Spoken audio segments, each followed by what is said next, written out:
Hello everyone, this is the fourth recording for Module 2.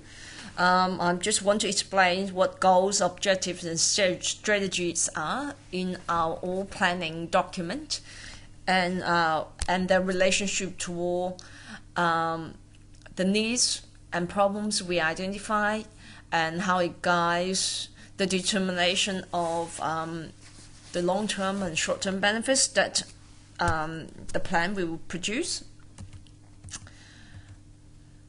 Goals and objectives are statements about intended change. Okay, so this have to keep in mind. Every year, students have difficulties actually wording the goals and objectives correctly. Okay, it's about the change. For example, the case study, the first quiz and questions, we ask you what the immediate benefits and long-term benefits by completing a study with La Trobe University. So those benefits, in fact, are changes that made to you. Okay, so it's about you conducting a study. If as a result of conducting a study, every changes that will bring to you. So this is about change. The changes in health and community sectors of the program and service that we provide could be the skill level, could be the attitudes, knowledge, could be a process. If we are doing a service improvement project, awareness of behavior, for example, they're aware of certain behavior will damage the health, and also they are the risk factors for certain diseases, and also health outcomes, so producing better health outcomes, or improvement of social well-being, or prevention of chronic diseases. So that's the health outcomes related to. It often includes words such as to increase, so you can measure the level increase, to reduce, then you can measure the level reduction, to improve the level improvement, and to prevent. And then, for example, what's the percentage of the chronic acute episodes have been reduced and prevented among people with the chronic diseases. Goals and objectives are not what you intend to do, but the changes that you make or benefits that you create by completing what you plan to do. So you never say the goal is to provide a service. No. Well, to provide a service, how you can measure the quality? No. Done it. So you never say this is what you're going to do. It's the changes and the benefits as a result of what you are going to do. Goals can contain information about what are you trying to change. So it's about the change. You're trying to change the health outcome of the populations. You are trying to change the prevalence of certain diseases, or you want to change the attitudes of the population towards something. So what you are trying to change, who will be affected by your service program and projects. So you can't just say general population. No, we never provide a service without actually identify what are the groups, recipients of your services, and they are the target. They are the changes that they are the target population that will get benefit from the changes. How will they be affected? So we need to know the levels of change, the level of benefits that you create to them, where the changes will take place. So you cannot say that we're targeting the whole Australia, really, unless you're developing a policy, a statewide level, a local geographic location, or certain areas within a geographic location, or a particular hospital or community health services. So this is something you need to specify by when these changes will occur, because we need to measure the impact and benefits and effectiveness of what we do, and then we need to know when we're going to measure that. A goal is a statement, or let's clarify, sometimes we call that aim, sometimes we call that purpose, but we use goal in our teaching here, or sometimes aim. They mean the same thing when it comes to planning for service, planning for program and projects. So a goal is a statement about the broad and long-term change or the desired long-term outcome that your organization, service, program, project is working toward. So it's about the long term, you achieve in the long term, and that it should be referred to the ultimately what you want to achieve or your destination of what you do. It can be broad ranging, so matching organization's mission, policy, and corporate goals, or specifically focused, such as for the one-off project. It needs to be amendable to action. So you're not going to create goals for service and program and project cannot guide specific actions. Otherwise, those goals are just a statement that cannot be achieved. Goals closely relate to the problems to be solved and this to be addressed. So when we in the 2.3 video recording, I explained the purposes and process of needs assessments. So in the needs assessment process, we confirm the needs to be addressed and problems to be solved. Hence, we will then propose a new service and program and project. So that goals of these activities should be closely linked to the needs that you identify and the problems that you identify. So what are objectives? Objectives are statements about change. Also change. However, they are more specific and they are the immediate changes in order to progress toward the goal. So when you do something, you should create benefit and change immediately. So those immediate changes, they are objectives. It happens during your actions or at the end of action as a result. Accumulating these changes, then we will see the gradual achievement of the goal. Objectives relate to the goal, narrowing the focus of the goals and state that what will be the differences as a result of the service or program that have been provided or implemented. So there are many small changes. Therefore, there's many objectives to achieve before a goal can be accomplished. Objectives form the basis of strategies and actions. So all actions and strategies we put in place will end up producing changes, and they are worded as objectives in your planning document. An objective is specific, is about one change, and should have a time frame so we know by when this change should take place. Then we can measure and prove it, and it's measurable. There's no point to specify a change. It cannot be measured. So how are you going to prove it? It is the objectives that are evaluated immediately after the project completion to ascertain whether a goal will be achieved in the long term or will be partially achieved or not to be achieved at all. So go back to the quiz question 1. We asked you to itemize. We first asked you to think about the key steps you took before making a decision of committing to the study. And some of the students, I was glad that I saw some of the students actually specify and identify and discuss the reason behind committing to the study. So that's similar to the needs to be addressed, such as they want to advance a career, but they have identified there's some obstacles or there's some deficiencies in the skill level. Therefore, they have confirmed that committing a postgraduate study, it will be the best first step to take. Then you do have a really clear goal to achieve before you committing to the study, is to addressing the needs of the skills deficiency. Now then, soon after you commence to study, you started to receive benefits from this process, including you gain the knowledge that required for the new career, new jobs. You started to develop the skills. You are able to transfer the skills into practice. You are able to demonstrate that. And during the study, you establish a network, a support, a network that will be useful for the future. However, those really I think it won't be really common that you get a new job offer during the study unless you're already studying, you already have some certain experience, and those study can give you immediate access to job opportunity. But this is not unlikely immediate benefit during the study.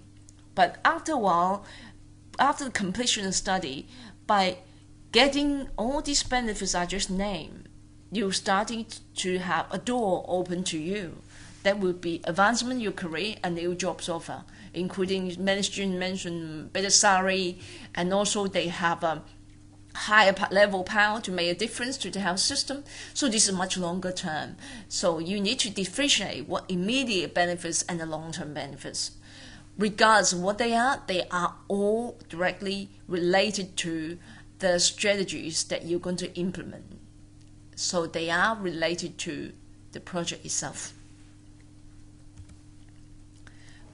Features of a good objectives. Remember the word SMART. SMART is how we define good objectives. Specific, so it's specifying a single result. Measurable, achievable. So you're not going to do something that it can't be achieved. So you need to prove that the resources you put into doing something is worthwhile and cost effective. Realistic.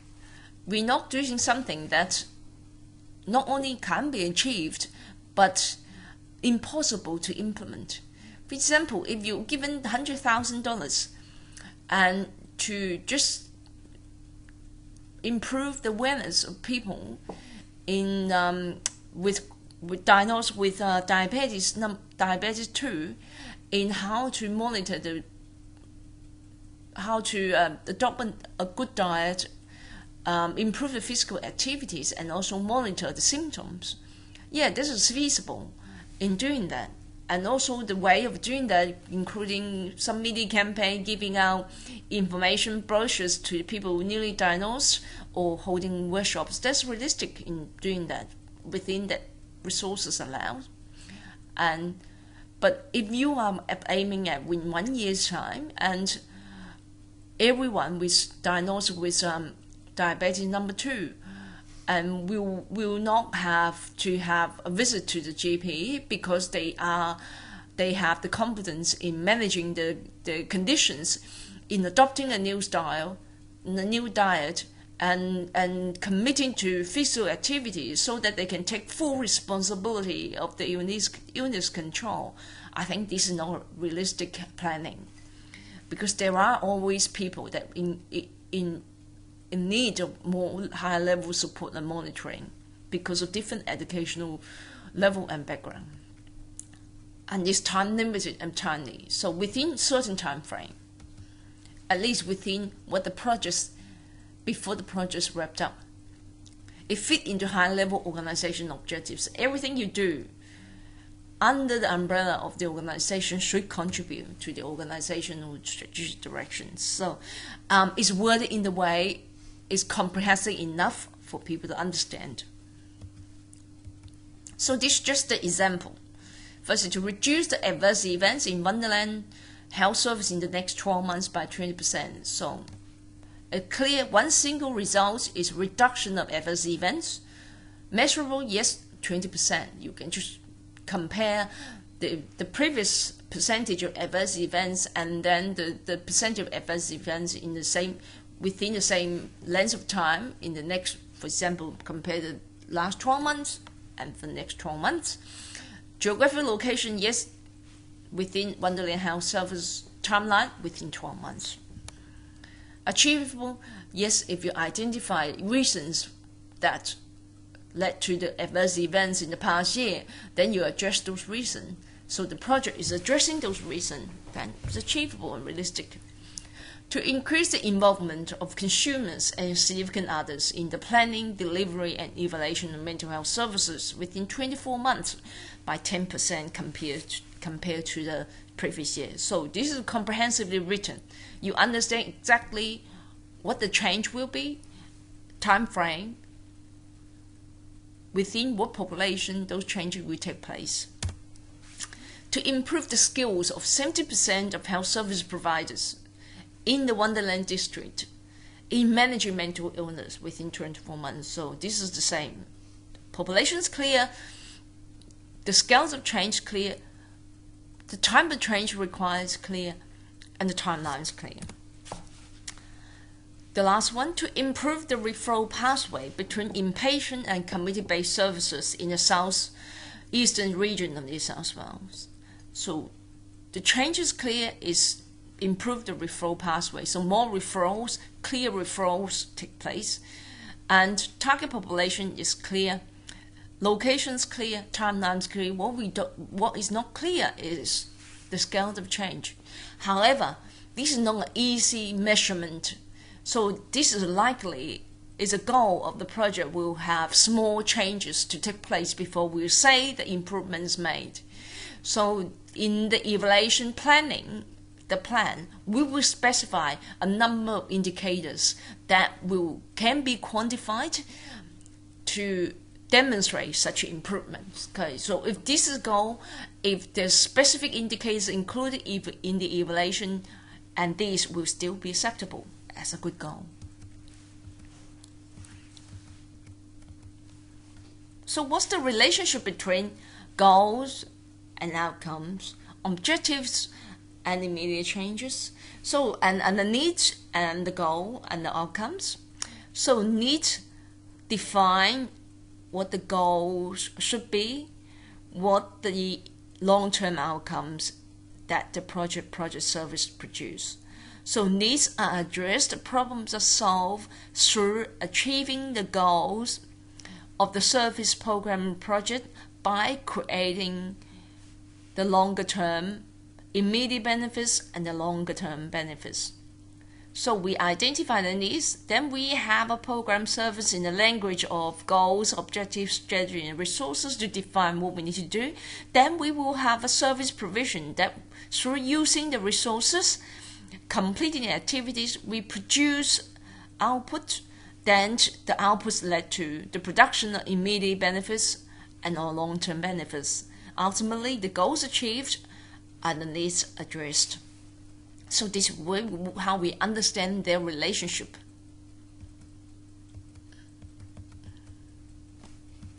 So program meets needs through the outcomes they produce. Outcomes are expressed as goals, which are reference to needs. Program goals resolve the need which has been identified. So once the goals have been achieved, then we will say the needs have been addressed. So an example of a goal of a cardiac rehabilitation unit would be to reduce age, sex, standardized mortality and morbidity associated with heart disease.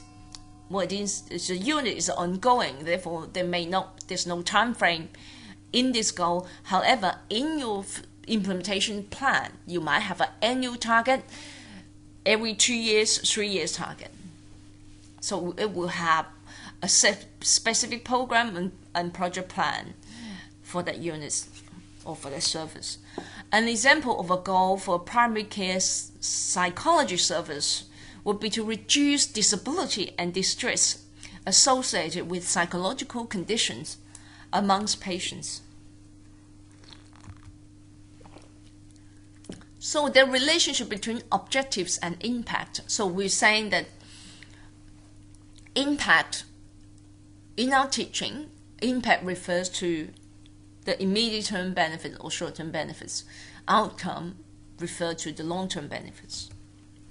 Program goals and outcomes are achieved through the immediate and intermediate program impact. In program planning, impact is defined by program objectives. So when we're saying what are the immediate benefits of the project or what the impact of the project, so where do you look for them? Look at the objectives. An impact objective specifies the program's level of immediate effect for number and types of consumers and the time period in which it is to occur. Just give an example. An example of an objective for a cardiac rehabilitation unit would be for 80% of patients are able to walk for 20 minutes per day within 2 months of bypass surgery. I think this is really clear and measurable. and it can guide you how to design strategies in order to achieving it. Another example for primary care psychological services would be that for 70% of consumers with depression to have developed goal-setting skills to increase activity with 1 month of presentation. So time frame has been determined, percentage of change is clear, the target population clear, and the location of the service, the benefit groups are clear. To sum up, features of good goal and objectives should be clearly defined so we know what they are. Focus on one thing at a time so that we can measure it one by one. Focus on the change you are wanting rather than the doing of activities. Are realistic and achievable, are able to be measured in some way. So objectives should be fully measurable. Otherwise, we cannot prove that we have achieved what we plan to achieve. We cannot make a judgment whether long-term benefits can be achieved or the goals can be achieved and the needs can be addressed. So some way that goals should also be measurable by using a set of indicators, by looking at whether objectives are achieved. So what are strategies? Strategies are what we're going to do in order to achieve all those changes. So it describes how you are going to get the changes you want. It's a plan of action designed to achieve the specific goals. It is uncommon that strategy may achieve more than one objective. So you do one thing that may create multiple benefits. Strategy will guide what activities to be undertaken. So strategy is to be implemented through a series of activities. For example, if you are providing a goal-setting workshops to support people with depression, as the example earlier on, you need to complete a number of activities in order to implement this strategy, including liaising with the service organization, getting registration of patients, contact details, organizing the workshop, setting the days, getting patients consent for participation, etc., etc.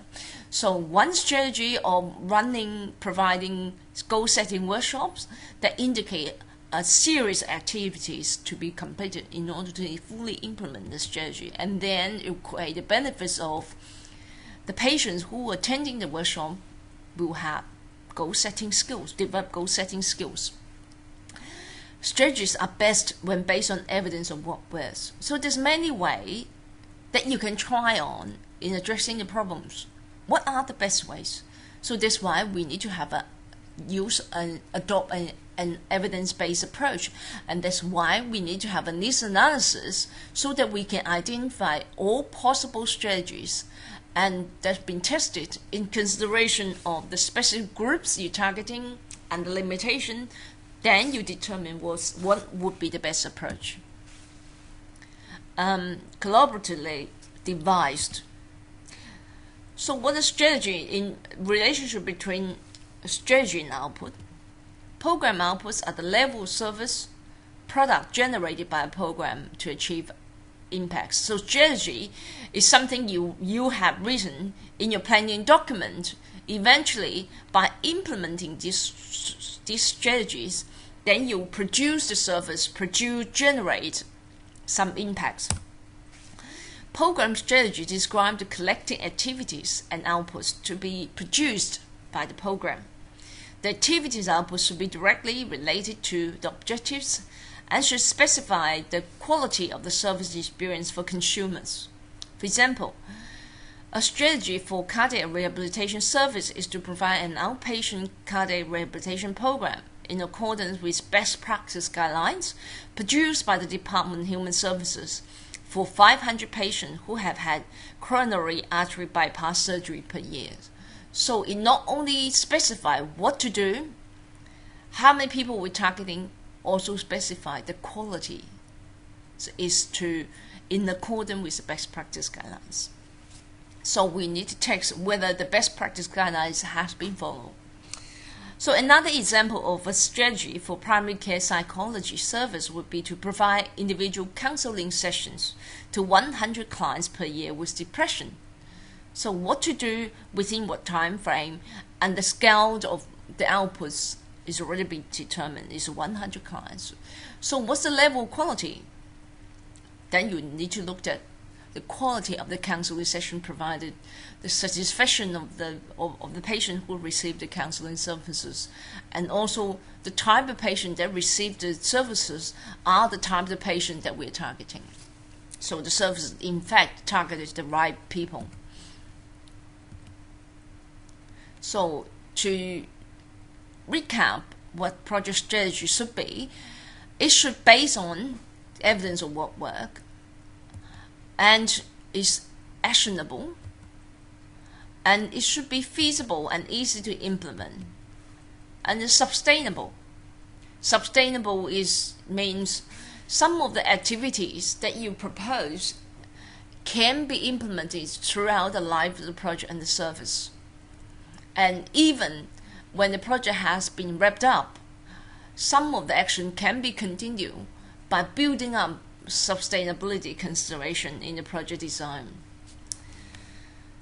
And it need to consider committee, consumer, provider acceptability, and ability to address political and stakeholder issues, and able to address the strategic issues to which they relate to. So we have to, all strategies proposed need to consider the context in which that the program service and project is being operated, and also in the context of the organization that's auspice or manage the project and service.